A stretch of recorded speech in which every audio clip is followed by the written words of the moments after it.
Hello everyone, आज आपण बघणार आहोत lecture number 5 chemical thermodynamics depression of freezing point of a solvents. तर यामध्ये आपण फ्रीजिंग पॉइंटची डेफिनेशन बघूया. फ्रीजिंग पॉइंट म्हणजे काय? The freezing point of a liquid is at which vapor pressure liquid is equal to that of solid into which liquid freezes under the external pressure of 1 atmospheric is known as freezing points. Means the temperature at which liquid and solids are equilibrium, it is known as a freezing point. Freezing points of a solvents can be defined as the temperature at which a pure solvent liquid and solid solvents are at equilibrium is known as a freezing point. आपण अशी definition म्हणू शकतो. Freezing point of a solvent can be defined as the temperature at which pure solvent liquid and the solid solvents are at equilibrium. Similarly, freezing point of a solution is defined as the temperature at which a particular solution is in equilibrium with solid solvent. तर आपण याच्यामध्ये आता बघूया. आपण diagram plot the graph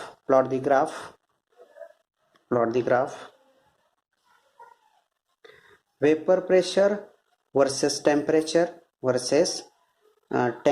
या ठिकाणी आपण temperature घेतलेलं आहे आणि या ठिकाणी वेपर प्रेशर घेतलेलं आहे. तर हे या ठिकाणी सॉल्व्हंट घेतलेला आहे. सॉल्व्हंटमध्ये आपल्याला दोन कंडिशन मिळतील. याच्यामध्ये काय फ्रीजिंग पॉइंटमध्ये काय होणार आहे? सॉल्व्हंटचं सॉलिडमध्ये कन्व्हर्जन होणार आहे. तर बघा, वेपर प्रेशर वर्सेस टेम्परेचर ही डायग्राम घेतलेला आहे. या ठिकाणी आपण टेम्परेचर T आणि या ठिकाणी टेम्परेचर T0 म्हणूया. या ठिकाणी हा वेपर या ठिकाणी सॉल्व्हंट्स काय करतील? सॉल्व्हंट हे वेपर्स मधले मॉलिक्युल्स सरफेसवर प्रेशर एक्झर्ट करतील. म्हणजेच यावरचा प्रेशर काय असणार आहे? P0 प्रेशर असणार आहे. या ठिकाणचा प्रेशर काय असणार आहे? P0 असणार आहे. म्हणजेच हा जो कर्व येणार आहे, या ठिकाणचा जो कर्व येणार आहे बघा, या ठिकाणचा जो कर्व येणार आहे आणि या ठिकाणचा एक कर्व येणार आहे, बरोबर. म्हणजे हा कशाचा असेल? याचा समजा आपण हा सॉल्व्हंटचा कन्सिडर, हा जो कर्व आहे हा सॉल्व्हंटचा कन्सिडर करूया, सॉल्व्हंटचा. आणि हा जो आहे तो सोल्युशनचा आपण कर्व कन्सिडर करूया. म्हणजेच काय?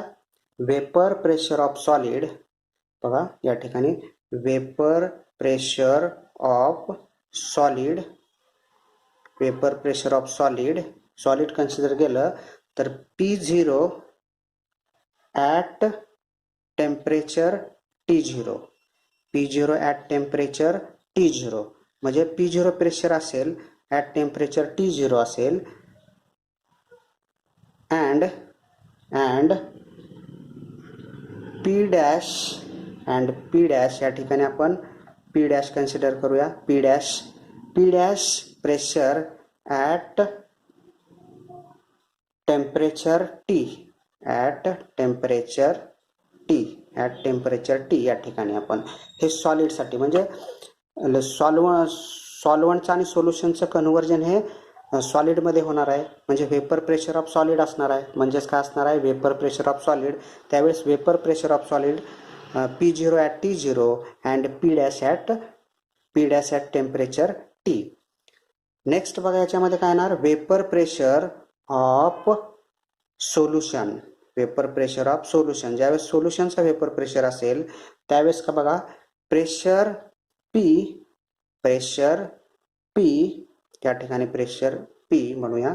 Pressure P at temperature T0 and P dash pressure at temperature T. हे सोल्युशनसाठी झालं आणि हे कशासाठी झालं? सॉलिडसाठी झालं, बरोबर. फ्रीजिंग पॉइंटमध्ये सोल्युशनचं कन्व्हर्जन हे सॉलिडमध्ये होणार आहे. म्हणून आपण हे सॉलिडचा वेपर प्रेशर बघितला, त्यानंतर सोल्युशनचा वेपर प्रेशर बघितला. वेपर प्रेशर आणि त्यांचे काय टेम्परेचर्स आहेत त्यांचं आपण काय केलेलं आहे हे या ठिकाणी पाहिलेलं आहे. तर या ठिकाणी जर आपण बघितलं याच्यामधला जो डिफरन्स आहे तो म्हणजेच काय? डेल्टा TF आहे, म्हणजेच depression of freezing point. Delta TF means depression of freezing point is equal to T0 minus T. T0 minus T हा काय depression of freezing points. According to Clapeyron Clausius equation, according to Clapeyron Clausius equation. Clapeyron Clausius equation काय आहे? Clapeyron Clausius equation, according to Clapeyron Clausius equation, ln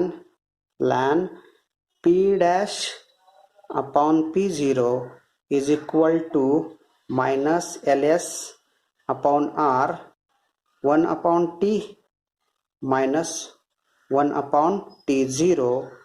हे कशासाठी आहे? हे कशासाठी आलेलं आहे? Vapour pressure for solid.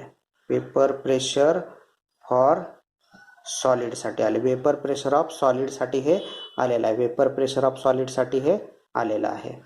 तर याला इक्वेशन नंबर आपण इक्वेशन नंबर 1 म्हणूया. याला इक्वेशन नंबर 1 असं कन्सिडर करूया. तर बघा सेकंड काय येईल बघा याच्यामध्ये,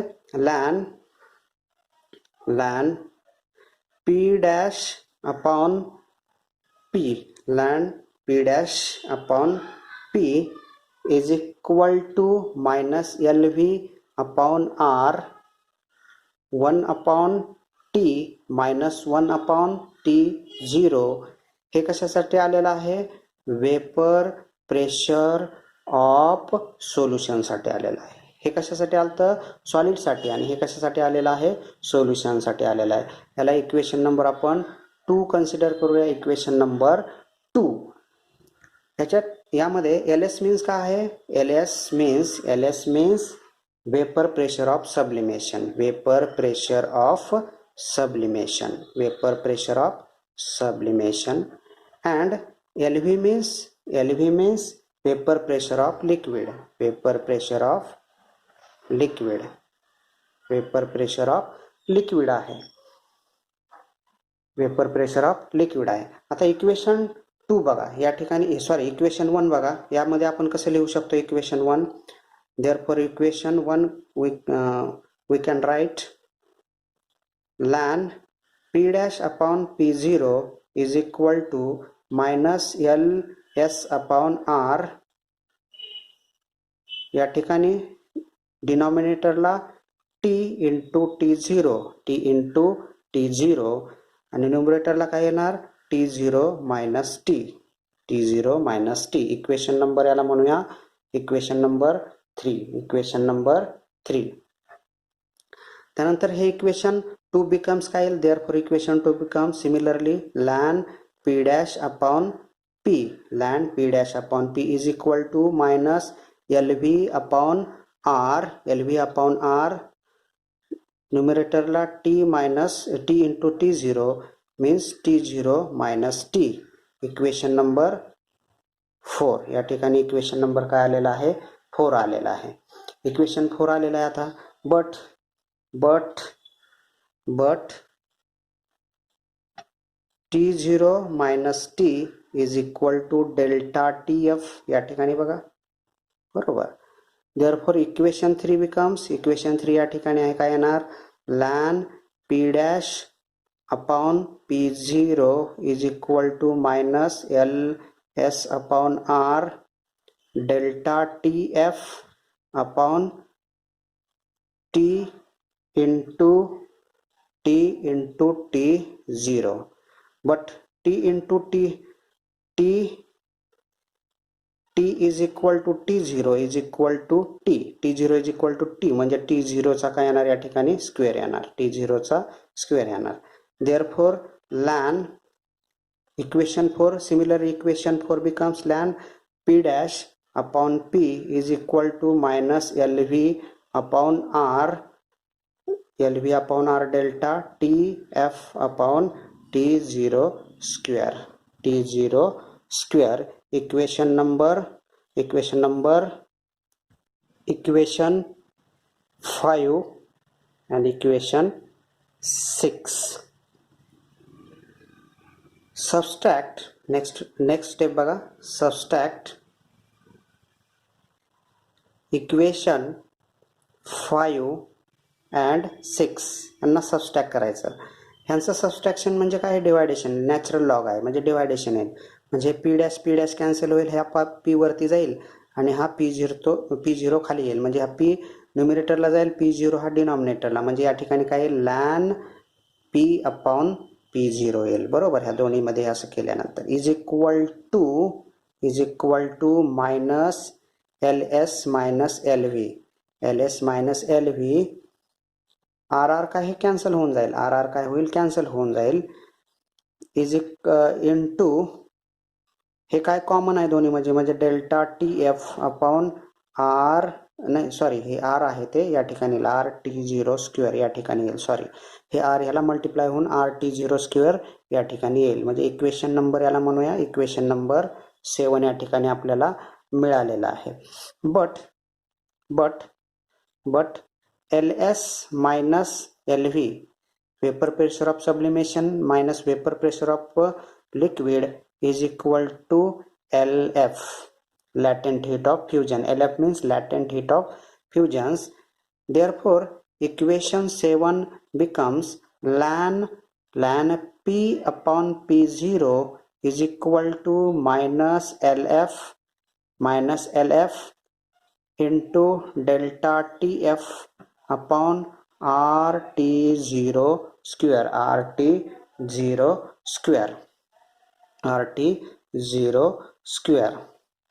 अकॉर्डिंग टू नेक्स्ट स्टेप. इथपर्यंत तुम्हाला आता समजलं असेल. इथपर्यंत हे व्यवस्थित सगळ्यांना समजलं असेल. याला इक्वेशन नंबर आपण 8 म्हणूया. या ठिकाणी इक्वेशन नंबर 8 म्हणूया. नेक्स्ट बघा, नेक्स्ट स्टेप काय आहे? According to Raoult's law. काय Raoult's law?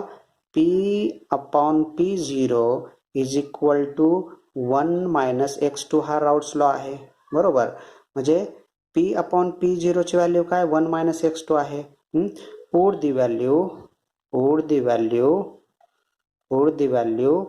1 minus P upon P0 in equation 8. Therefore equation 8 becomes ln 1 minus x2. P upon P0 ची व्हॅल्यू काय आहे? 1 minus x2 is equal to minus LF into delta TF upon RT0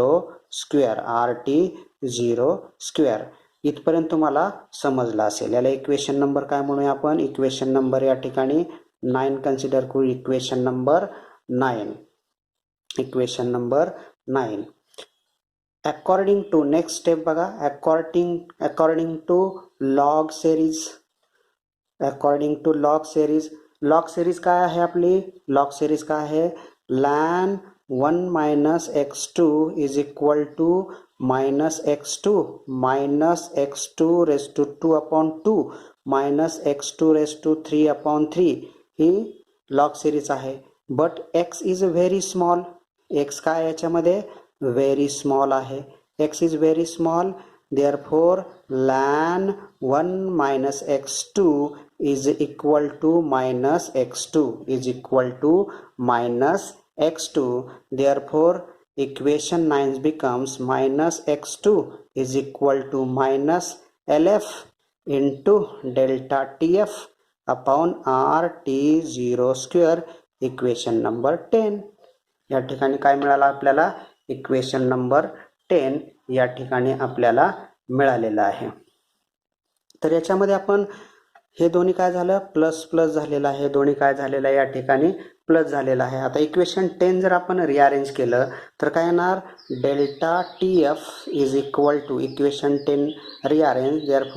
therefore equation 10 becomes delta TF is equal to RT0 square upon LF into x2 x2 is equal to but x2 is equal to N2. x2 means mole fraction of solute is equal to number of solute upon number of solvent plus number of solute N2. N1 plus N2 is equal to N1. N1 for dilute solution. Therefore x2 is equal to N2 upon N1 for dilute solution.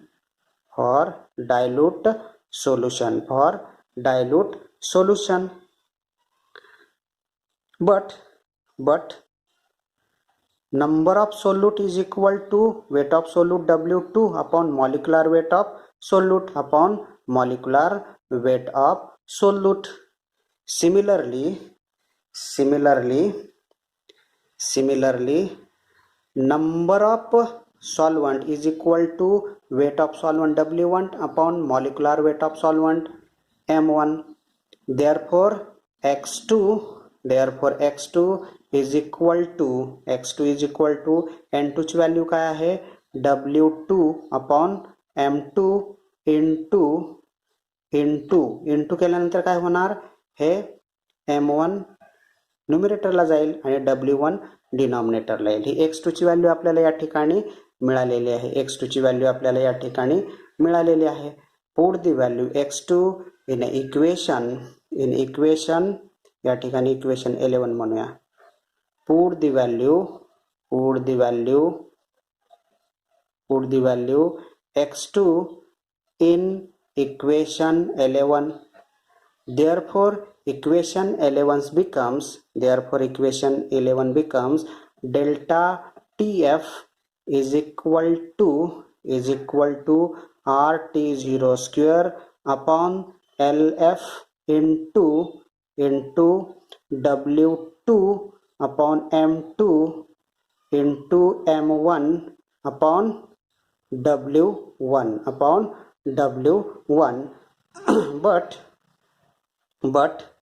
but LF is equal to small LF into M1. M1 means molecular weight of solvents and LF means latent heat of vaporization. Therefore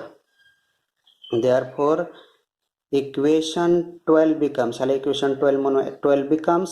delta TF is equal to RT0 square upon LF into M1 into W1 into M1 upon M2 into W1.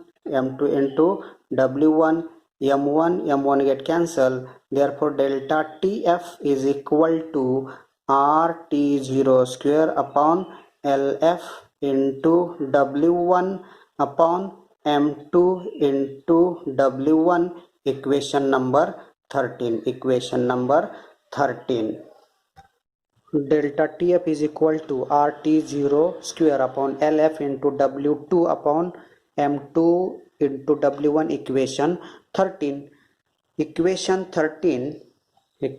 13. Multiply and divide by 1000. एकदा काय करायचं multiply करायचं 1000 ने आणि एकदा divide करायचं. तर काय येणार बघा delta TF is equal to RT0 square upon 1000 into LF एकदा काय केलं डिवाइड केलं into 1000 into W2 upon M2 W1 एकदा काय केलं या ठिकाणी मल्टिप्लाय केलं आणि हे काय केलं डिवाइड केलं बरोबर. तर त्या ठिकाणी बघा याला इक्वेशन नंबर काय म्हणू equation number 14.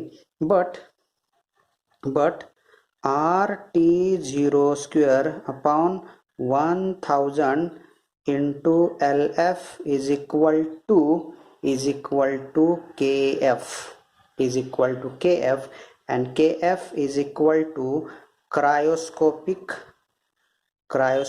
constant or depression of freezing point freezing point constant, depression of freezing point constant. Therefore equation 14 becomes delta TF is equal to KF into 1000 into W2 upon M2 into W1. Equation number 15. तर equation number जे 15 आहे, तर equation 15 वरून आपण molecular weight of solute calculate करू शकतो. M2 म्हणजे काय, याच्यामध्ये मॉलिक्युलर वेट ऑफ सोल्यूट आहे. M2 means molecular weight of solute आहे. तर कसं कॅल्क्युलेट करू शकतो आपण, हे या ठिकाणी येईल आणि यांची पोझिशन इंटरचेंज होईल. म्हणजे M2 is equal to KF into 1000 into W2 upon delta TF या ठिकाणी येईल इंटू W1. हे आपण अशा पद्धतीनं मॉलिक्युलर वेट ऑफ सोल्यूट हे कॅल्क्युलेट करू शकतो. इक्वेशन नंबर 16 याला म्हणूया. याचा काही संबंध नाही, फक्त आपल्याला मॉलिक्युलर वेट कसं सिम्प्लिफाय केलेलं आहे आपण. M2 फॉर्म्युला कशा पद्धतीनं आपण डिप्रेशन ऑफ फ्रीजिंग पॉइंट्स वरून काढू शकतो हे या ठिकाणी आपण दाखवलेलं आहे. बट इक्वेशन 15 बघा, इक्वेशन 16 हे तोपर्यंत बाजूला राहून द्या. इक्वेशन 15 बघा, but 1000 W2 upon M2 into W1 is equal to small m molal. Small m means काय, याच्यामध्ये molal. Therefore delta TF is equal to KF into small m. KF into small m याला काय म्हणूया, equation number 17. The equation 17, equation 14, 15 and 17 is known as depression of freezing point equation. Depression of freezing point equation. तर तुम्हाला हे depression of freezing point derivation हे तुम्हाला समजलं असेल. नेक्स्ट पॉइंट बघूया आपण. Derivations molal depression constant for water molecule. Determination of molal depression constant for H2O.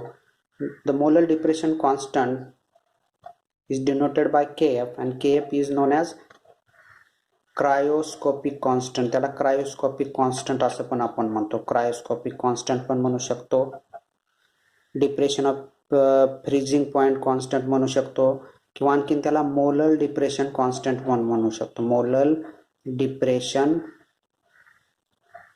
Depression constant पण आपण या ठिकाणी याला म्हणू शकतो.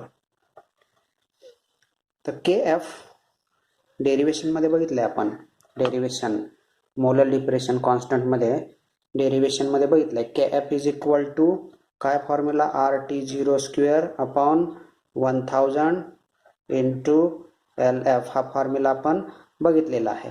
तर याच्यामध्ये LF मीन्स काय, LF means latent heat of fusion. Latent heat of fusion आहे, लॅटेंट हीट ऑफ फ्युजन आहे. त्यानंतर LF ची व्हॅल्यू फॉर वॉटर मॉलिक्यूलसाठी किती असते, 333.86 जूल पर ग्राम एवढी असते. त्यानंतर R मीन्स गॅस कॉन्स्टंट आहे. R मीन्स याच्यामध्ये काय आहे, गॅस कॉन्स्टंट आहे.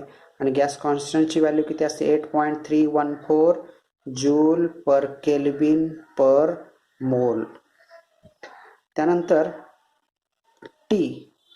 T0 is equal to 273 kelvin temperature असणार आहे. म्हणजे किंवा त्यालाच काय म्हणतो आपण, 0 डिग्री सेल्सिअस असं म्हणू शकतो, और 0 degree Celsius.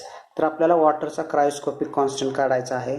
Therefore KF is equal to R ची व्हॅल्यू किती आहे, 8.314 इंटू 273 into 273 T0 square आहे divided by 1000 into LF ची व्हॅल्यू 333.86 जूल पर ग्रॅम. ही जर टर्म्स आपण कॅल्क्युलेटरच्या सहाय्याने सॉल्व्ह करून घेतली तर काय येणार 1.8559 केल्विन केजी पर मोल. केल्विन केजी पर मोल ही आपली या ठिकाणी व्हॅल्यू येईल. म्हणजे वॉटरचा क्रायोस्कोपिक कॉन्स्टंट किती असतो for water मॉलिक्युलचा 1.8559 kelvin KG per मोल. केल्विन केजी पर मोल हा वॉटरचा क्रायोस्कोपिक कॉन्स्टंट असतो. आणि हे आपल्याला एक्झाम्पल सोडवण्यासाठी न्यूमेरिकल सोडवण्यासाठी आपल्याला वॉटरचा क्रायोस्कोपिक कॉन्स्टंट हा फार महत्त्वाचा आहे. तर आपण काही सॉल्व्हंट्स त्याचे फ्रीजिंग पॉईंट्स आणि त्यांचे क्रायोस्कोपिक कॉन्स्टंट हे पाहणार आहोत. काही सॉल्व्हंट्स घेतलेले आहेत आपण. फ्रीजिंग पॉईंट हा केल्विनमध्ये असतो आणि क्रायोस्कोपिक कॉन्स्टंट हा केल्विन केजी पर मोलमध्ये असतो. केल्विन केजी पर मोलमध्ये ह्या सगळ्या व्हॅल्यू कशामध्ये आहेत, ह्या पूर्ण व्हॅल्यू कशामध्ये आहेत, केल्विन केजी पर मोलमध्ये आहेत. केल्विन केजी पर मोलमध्ये आणि हे सगळे केल्विनमध्ये टेम्परेचर्स आहेत. तर सॉल्व्हंट आहे ॲसिटिक ॲसिड, त्याचा freezing point 289.7, cryoscopic constant 3.9 kelvin KG per mole. त्यानंतर बेन्झिन 278.5 आणि त्याचा cryoscopic constant 512 kelvin KG per mole आहे. त्यानंतर ब्रोमोफॉर्म त्याचा freezing point 281.3 kelvin, cryoscopic constant 14.29. त्यानंतर camphor 452.5 kelvin, cryoscopic constant 40. Cyclohexane 279.5 kelvin freezing point and cryoscopic constant 20 kelvin KG per mole. त्यानंतर नॅपथिलिनचा freezing point 354.5 kelvin and cryoscopic constant 7 kelvin KG per mole. फिनॉलचा freezing point 277.2, cryoscopic constant 7.28 kelvin KG per mole. त्यानंतर वॉटरचा तर आपण या ठिकाणी calculate केलेला आहे, त्याचा टेम्परेचर 273 केल्विन आहे आणि क्रायोस्कोपिक कॉन्स्टंट हा 1.8559 केल्विन केजी पर मोल एवढा आहे. तर हे लेक्चर नंबर 5 केमिकल थर्मोडायनामिक्स आपण या ठिकाणी स्टॉप करत आहोत. थँक्यू.